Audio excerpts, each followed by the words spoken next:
there's a lot of other data that does show similar things. For example, here's one, the Mayer multiple that measures cycle lows, okay, and how long Bitcoin was there versus now. We have seen many variations of this, but this actually measures that, yeah, that low was when Bitcoin hit 17,000. And we've been in recovery mode since then. Very similar to 2018 and very similar to 2014. I told you guys this. I've lived through 2018. And when we first hit that 3,000 in 2018, no one believed that Bitcoin was recovering because we stood at 3,000, 4,000 for months upon months upon months until it broke out. Right? It's a very similar feeling right now. And same thing in 2014. It stood there for a very, very, very long time. So this is also very positive. One thing that a lot of you guys may have noticed is this kind of decoupling from the stock market. Bitcoin's been holding at 19, now 20 for a while now. Regardless, the market goes up or down. We're seeing this decorrelation. We're seeing volatility really, really low. And here's a good measurement of it.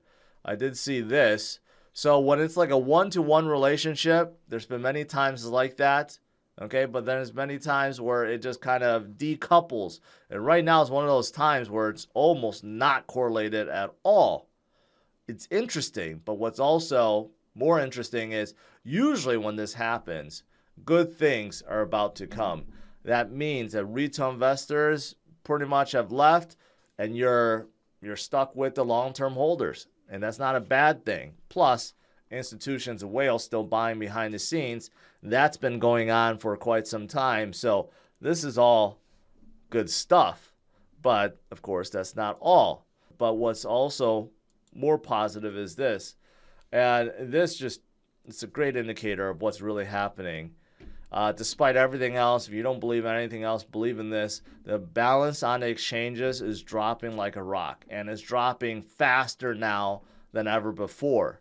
And this is what I mean by holders, continuing DCA, institutions and whales buying behind the scenes, and the balance of Bitcoin on all the exchanges continue to drop and drop and drop and drop. And we're now back to 2017 levels. So think about that.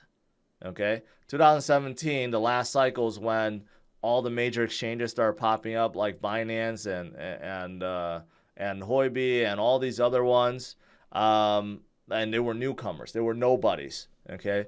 But Bitcoin, obviously went on a huge run. Then they became someone, but now all the Bitcoin is being bought up. These are things that are just very, very positive. You just gotta pay attention. Okay? You gotta do your own homework, so to speak. Put two and two together. All these things are leading to great, great things. Okay? And here's another one. Let's look at some TA in terms of MACD on the monthly scale. You could clearly see that on the bottom there, that it is starting to turn. Now, monthly takes a long time. Every single candlestick is representing 1 month. So you don't see a lot of movement with the monthly scale, but you're seeing MACD starting to come up, and you're starting to see a few green candlesticks. That's usually when things turn around. So again, very, very positive. Positive indeed, my friends. So, good stuff. Now, what about some other positive news? You want some more? Here's some more. You have banks now that's arguing about Bitcoin's significance. JP Morgan recently has turned somewhat bearish again. Jamie Dimon again calling Bitcoin like a Ponzi and all cryptos a Ponzi. And basically, he kind of went back to his pre-2017 levels. But today, well, not today, but within this article, talks about how JP Morgan president and COO, I believe, and Standard Chartered, they were having a discussion about Bitcoin. And the president says, well, Bitcoin is irrelevant. It's not good or bad, but they just think it's irrelevant. It has nothing to do with anything. Okay, but they of course, wanted to highlight that, yeah, they have their JP Morgan coin and it optimized liquidity, okay? But the Standard Charter said, you know what? It might be small right now, but it's not irrelevant. And there's definitely institutional application for cryptocurrencies that is overwhelmingly in Bitcoin and Ether. So now, hey, that's the market bell. Pretty early today. So now you have banks that's arguing for Bitcoin. And we have never, ever seen that in any previous cycles. Only this current one. When you actually have banks debate each other about whether or not Bitcoin is relevant, I mean, that's pretty massive. Not that we want banks to get involved, okay? Bitcoin is meant to replace the banks. But in the meantime, it's nice to see adoption and recognition and a whole lot of companies and institutions trying to jump in. They're late to the game. Retail investors actually early to the game. They're late to the game. But unfortunately, even when they're late, they still have a ton of money. And they're buying and buying and buying behind the scenes. All these guys have been buying, right? And they're doing it while prices are low. Unfortunately, a lot of retail people, they only buy when prices are high. They're doing it wrong, right? So don't let these big guys, these big boys, come in late and win the race. You don't want them to have all the Bitcoin. You want to accumulate all the Bitcoin before they do. Okay, so keep that in mind. But it's also pretty positive as well. So that's all the major stuff. It does seem like most are anticipating that tomorrow's rate hike will go smoothly and there will be pivot language during this press conference. So I think that's the reason why people are hopeful, and that is why the markets are moving up. Just recently, I covered about BlackRock and their economists saying the same thing, and I said if BlackRock is saying it, well, then it's probably going to happen. Today, Goldman Sachs also came out and basically said the same thing, but, you know, they projected it, so it's easier to see. But they do believe tomorrow we will get a 75 basis points. That's in line with expectations. But then it starts decreasing. That's where the Fed pivot starts. So Powell may say that, okay, we're going to stop the 75 basis points. So in December, we're going to do 50 basis points. And then the next one in February, 25 basis points. March, 25 basis points, right? So it starts tapering down. And that is what we want to see, right? We don't want to see Powell just keep saying we're just going to do 75 basis points forever, right? We want to see it taper down and maybe pivot so that we actually get some rate hikes or rate cuts in 2023. So a lot of people are starting to come to this conclusion that we're going to start seeing this pivot soon. We will see if this is all right or this is all false, because tomorrow comes that big press conference. But in the meantime, things are looking green. Now, the ECB, Christine Lagarde, says that she will keep raising rates. She has to, because she's obviously really behind Powell in terms of the rate hikes. And the Eurozone is at 10.7% inflation. Pretty bad. It's over 2% higher than the U.S., and it continues to climb because of macro factors like the war. So, of course, she's going to say, we're going to continue to raise rates, but she's been pretty dovish so far recently. Let's see if that is going to continue. What else is going on today? Well, of course, what are some of these bullish Bitcoin signals or signs or bullish Bitcoin stuff? There's always a lot. There is some economic stuff I skipped over, such as this. BP, which is an absolutely big oil gas giant, rakes in a quarterly profit of $8.2 billion. They're not the only ones. All these oil companies are raking in enormous, massive amount of profit from oil, gasoline, right? So again, I have to reiterate this thought.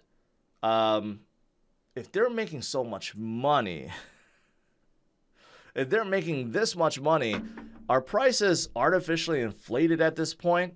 Does it really have to do with the war? Because if it's supposed to be limited, and because of the war, it's all reserved for war or you can't get it, well, then these oil companies should not be making that much.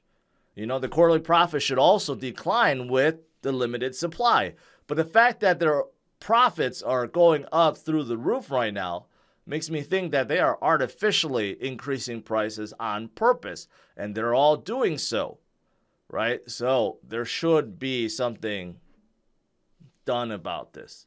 And I think some politicians or governments they're trying to raise taxes on the oil companies. But I mean, just logically speaking, why should they be making so much money right now?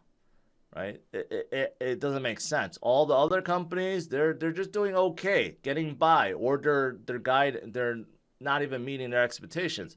But every single oil company, they're beating expectations by leaps and bounds, and their profits sky high. There's something going on there, right? There's definitely something going on there. So, yeah, there's that. Uber beats expectations, at least revenue, and pops 11%. Here's the funny thing about this story. I like Uber Eats. I like DoorDash better, but I think a lot of you guys use Uber Eats or Uber, right? And here's the thing. It's the only company where there's no guidance on profit because people already know they operate on a loss. And I don't know when that's going to change. Look at it. Loss per share, 61 cents. There's no estimations. There's no estimations on how much they're supposed to make because it's expected that they will continue to bleed out and drain money. So they have a ton of revenue, but they keep losing money. So at what point do you just stop that and say, hey, we expect you to start making money instead of just bleeding out like crazy? I don't know. So there are still companies out there like Uber that are just lost leaders, I guess, and somehow that's okay. It's kind of interesting how that works. I've been talking a lot about Elon and Twitter. Those of you guys that are looking forward to the Cybertruck mass production by the end of 2023, I've been hearing this since 2019. I do have my order, but I don't anticipate it's going to reach my hands until at least 2024. But this is one of the most hyped up EV production cars ever. And I do think a lot of people, the problem is Cybertruck looks really cool right now and everyone wants one, but there's like 1 million people that ordered it. So once everyone starts getting their Cybertrucks and you see it all over the roads, it's not going to be that cool anymore. That's the problem, right? And you can't configure it. There's no colors or anything. They're all going to look exactly the same. So we'll see what happens. But also in terms of Twitter, I just did a big stream about them last night, what Elon may be doing. But as of right now, Elon is a sole director. He fired an entire board. He is the CEO, of course, and he hasn't filled any spots yet. And he has 50 Tesla employees working night and day to look over the code base, which has millions and millions and millions of lines of code, and trying to implement subscriptions and verification and revamping the verification system. So they are pulling all-nighters because supposedly Elon wants this to be done ASAP within a couple weeks. And it's not an easy thing to do. So that is also going on. But I am thinking that Elon has some big, big plans for Doge. And I do think many people also think that, which is why Doge is going up and up and up right now. Lastly, I did see, those of you guys that are basketball fans, Steph Curry files trademark for Curryverse, where players earn NFTs. Curry already has a relationship with FTX, and he has a whole bunch of NFTs on FTX. I wonder if this is in partnership with FTX or by himself. I don't know, but could be coming in the near future. All right. I think that's pretty much it. Let's see. The market did open, And it's looking pretty good right now. Really good. The FOMC, you could see the Fed meeting on top started today. And we will get results tomorrow. And then we'll have another press conference, which I will stream with you guys. And we'll see what Powell says. And we'll see what Gina asks.